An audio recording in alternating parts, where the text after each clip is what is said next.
All right, hello everyone. So to kick things off on this first video, I'm just going to be using quotes. Some people get kind of bottom bothered when their videos are used and they want to go after your channel and attack your channel and stuff. So I'm just going to be using quotes for this first one. I might do some actual video responses on some actual videos. But I got two quotes here that I wanted to do, and I was going to do more, but there was just so much wrong in these videos that it was like 5 or 6 videos I saw by this one person, and I just kind of want to go through and do two really important ones and then kind of explain exactly what kind of person this person is and why they should not be trusted or listened to. So the first thing is that they are a Christian or a follower of Christ, but they are not religious. So the quote is, "I believe in Jesus not because I want to, but because I have to.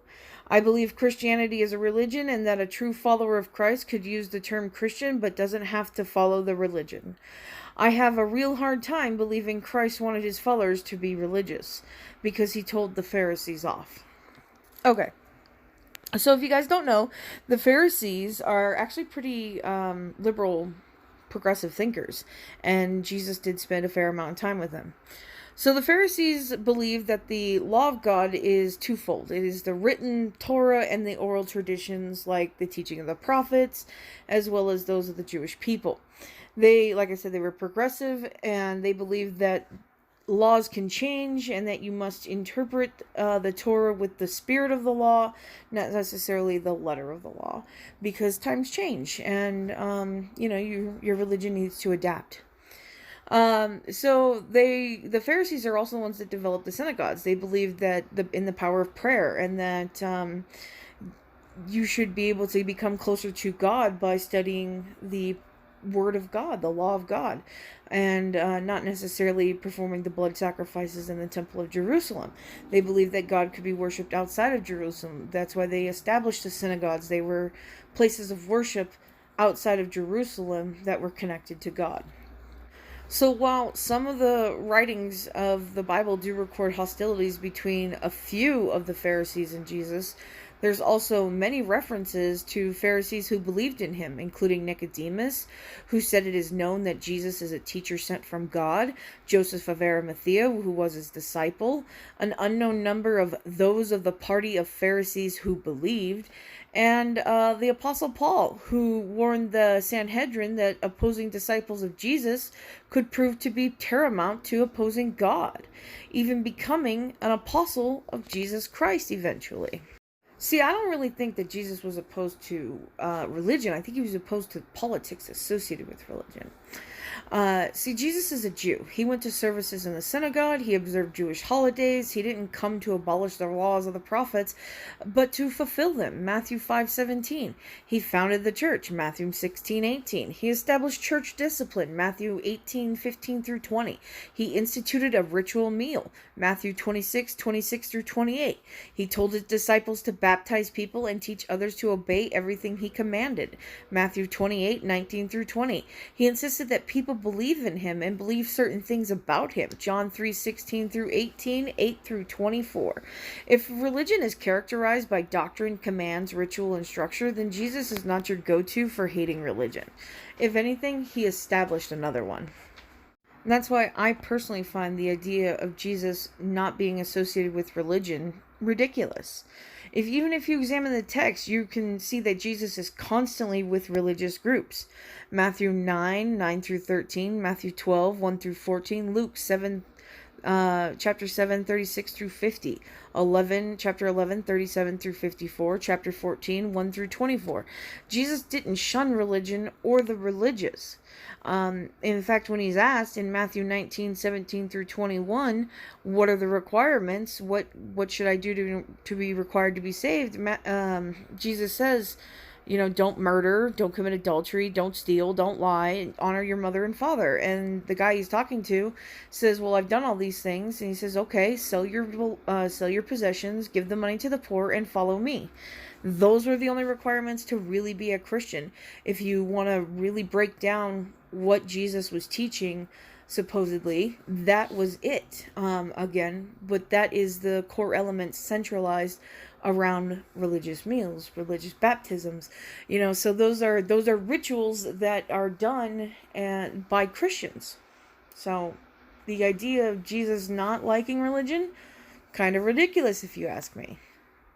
Okay, so now that we have established that Jesus did in fact set up Christianity to be a reformed kind of school of Judaism, and it is a religion and it was structured that way, let's move on to the comments this person says about the LGBTQ plus community. Now, I'd like to first say that if anyone, and I do mean anyone, I've gotten into fights with close friends over this, says some nasty shit about the LGBTQ plus community in order to be a dick about it, I will flip the fuck out. And so this was a little hard for me to really go through, because this person actually made comments about a friend of mine. My friend is non-binary. They've recently come out. They are an older person. They are in their 40s, and they do have children. And they were told by this person that because this person came out by the age of 35, that anybody who doesn't come out before the age of 35 is just faking. And that's kind of one of the reasons I got started on this video. And so yeah, I just wanted to let you know that this is something that I take very seriously, and I don't take what this person said very lightly at all. I'm very disturbed by the thinking of this individual. But yeah, we're going to go ahead and get into the quote here. I am the victim of secrets. Secrets like partners still loving their ex-wives. The father of my children felt comfortable in my clothes. He didn't come out to me. I had no idea he was trans. To be asexual like myself, you had to have had trauma. He couldn't have caused that trauma if he just would have come out and had the surgery. He put trauma on me because he sired children with me, and he doesn't want to acknowledge his gender the Creator gave him. Those genders are male, female, and both. Supposedly intersex is a deformation. I don't believe that. I believe the Creator wants you to be what they made you. So I'm not really even sure where to begin with this one. First of all, the perpetual victimhood is insane. It's just absolutely insane.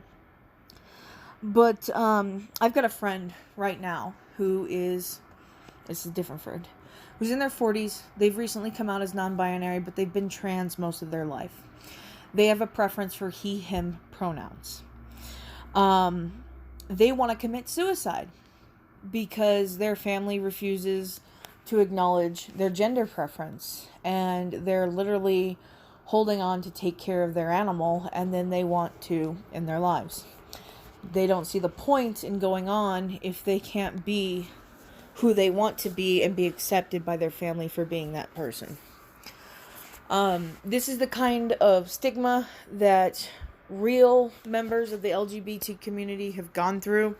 This is the kind of crap that people don't want to deal with, and that's why they don't come out. The amount of violence alone against people of color that have come out as trans is insane. I can show you 10,000 articles right now about trans people being raped, being stabbed, being killed, being harmed, burned, acid attacks, all kinds of stuff, simply for being who they are. So to sit there and say, if you would have just come out, it would have made things better, is insane to me. And I am so upset and hurt that someone could be that fucking ignorant about the whole situation. So, this victimhood that they feel because they had consensual sex with a trans female who did not tell them that they were trans female at the time, is bizarre. My girl told me that her first marriage was annulled because the man that she married happened to be gay, and he wanted to be perceived as normal, have a wife, But he just couldn't do it, and he eventually came out. They had their marriage annulled. The guy's living his best life in Spain with his husband. He's absolutely ecstatic and happy. They're still in touch. They're still good friends, you know. And she says that it hurt her, but she never felt victimized by it. So they don't understand what this person's problem is with, unless they just feel like they always have to be the victim. Another friend of mine, said that she dated a guy and found out he was bisexual after they broke up. And that didn't traumatize her just because they found out what their sexuality really leaned was after they broke up. So this whole idea of I'm a victim because you're of the LGBT community and you didn't fucking tell me, you kept a secret from me, so I'm a victim, is insanity to me. I don't know how to process that level of fucked up. I really don't. People are constantly abusing other people. There are plenty of things to be traumatized about, but a secret like that isn't really one of them that I can personally get behind, going, yeah, you have a right to be traumatized by that. It's being beaten is something to be traumatized about. Being raped is something to be traumatized about. Having consensual sex with who you thought was a man and having children with that person only to find out that person is actually trans. Sure, I can see that you could be a little upset, but it's been fucking 30 years. It's time to move on. 30 years of you being traumatized by this. Are you insane? The whole idea of someone dictating that there's an age limit on you being able to find out your sexuality is psychotic.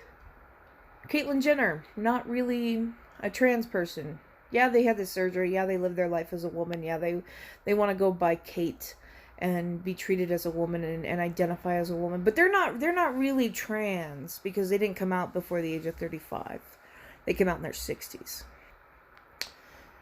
My friends that are non-binary, they're not really non-binary because they didn't discover that they were non-binary until they were in their 40s.